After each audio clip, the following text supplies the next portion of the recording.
say I've been to Lapland a couple of years ago, and I know what excellent work you are doing in your country on mining. Please join me here. Thank you very much. Thank you, sir. Thank you. Mr. Minister, Your Excellencies, dear friends, I think I have a PowerPoint. Yes, let's see it works. Yes. Thank you for this opportunity to speak after the giants of mining. My role is often to tell about the success stories in the European Union. We do have successful mining and green mining in the European Union too. And I think the Finnish example is a very good one for Serbia, because when you join the European Union, we will be competitors. As you see the facts about Finland, we are very densely covered by trees, 77%, and 188,000 lakes. So this is a very demanding environment for mining.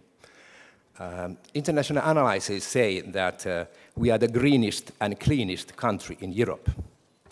And we try to keep it that way, even we are also facing a very dynamic growth of the mining sector. But the mines in Finland, as you see, many of them are in the north.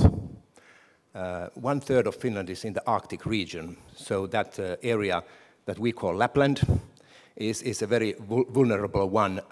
It's very icy, and that is why we have developed a lot of machinery.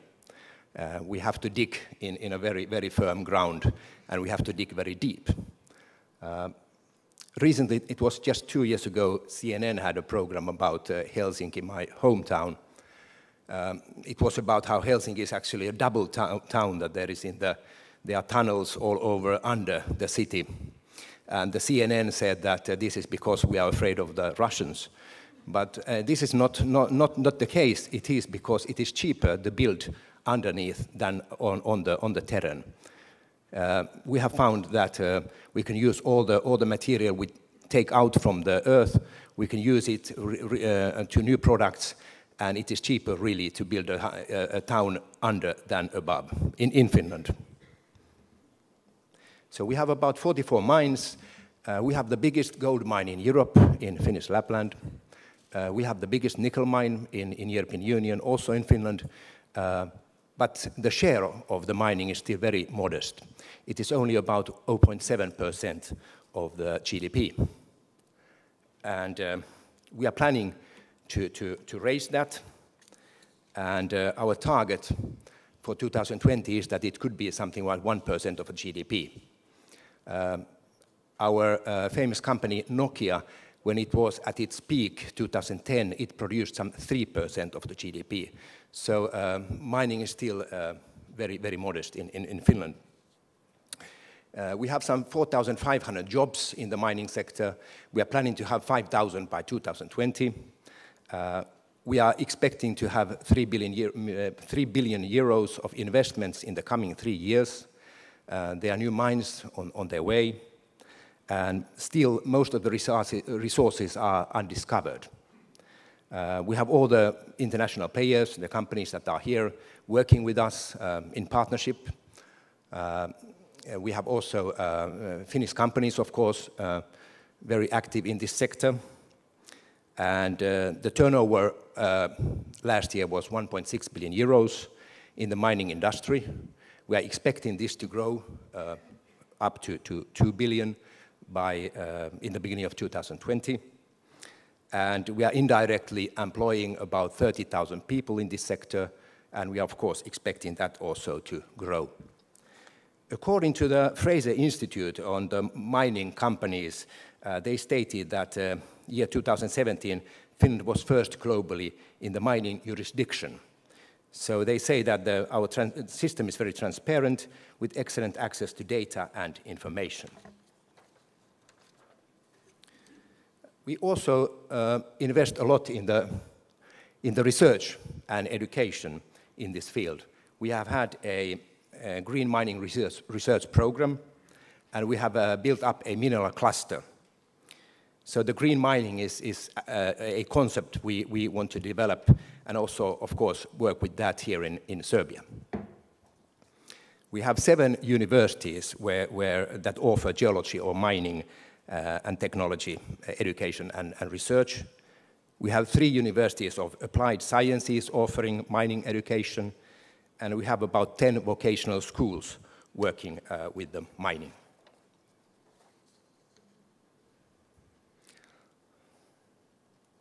And then about the future mining. Of course, I come from a country that we often want to talk about the future. We don't talk so much about the past. And of course, we have a long history with the mining.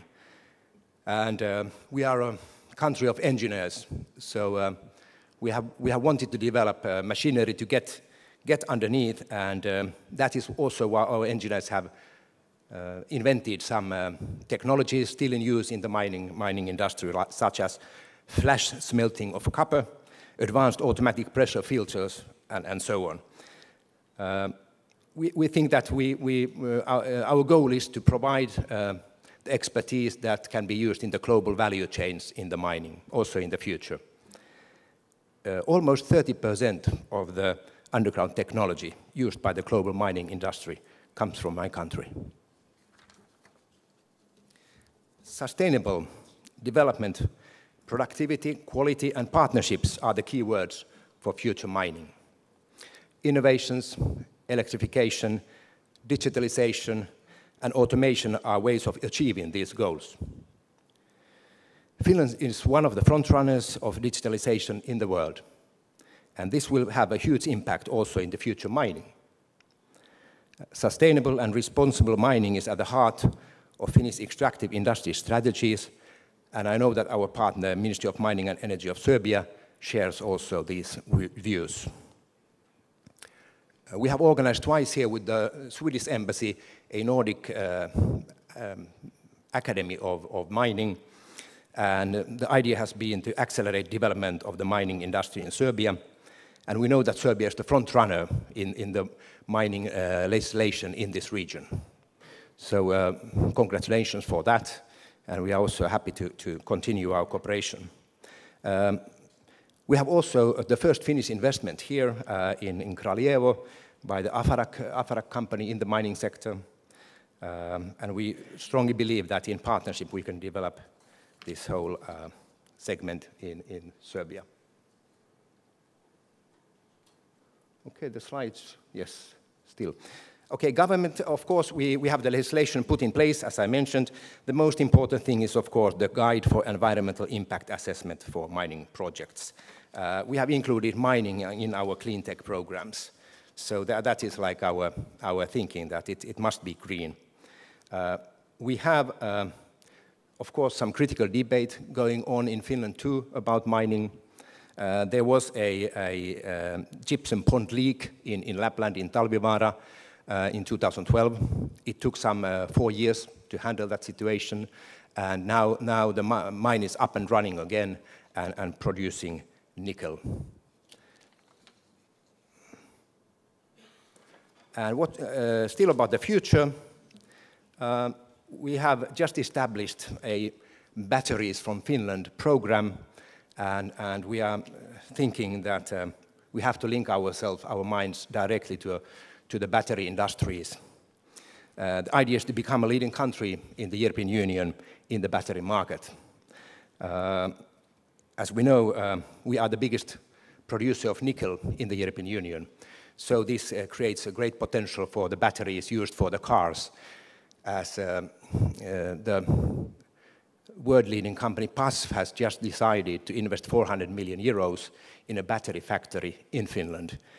We know that one electric vehicle requires 8 kilos of lithium, 50 kilos of nickel, and 6 kilos of cobalt. So this 50 kilos, we hope, comes from Finland, at least here in Europe. That is the aim now. And of course, the idea is also to link this to the global value chains. And I hope this example shows you that we can have also very successful mining in the European Union, and we wish to see the same when Serbia joins. Thank you very much.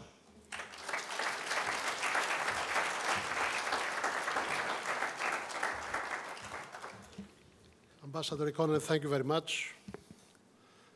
I must admit, if Serbia, and when Serbia, and we hope this will come soon, joins the European Union, there will be no competition because they are going to be supplemental in what you are doing as well. Because Europe needs so many, so much minerals. And what impressed me, Lapland, I have to say, is the harmonious cooperation between the local societies and the mining companies, which is so important, for the mining sector. We will close this part with two very brief presentations, introductions. One from ALS Laboratory Services. May I invite Milica Bozovic-Maric, the director. Is she here to say a few words? 2 minutes. And let us welcome her to the podium. Milica, 2 minutes, they told me.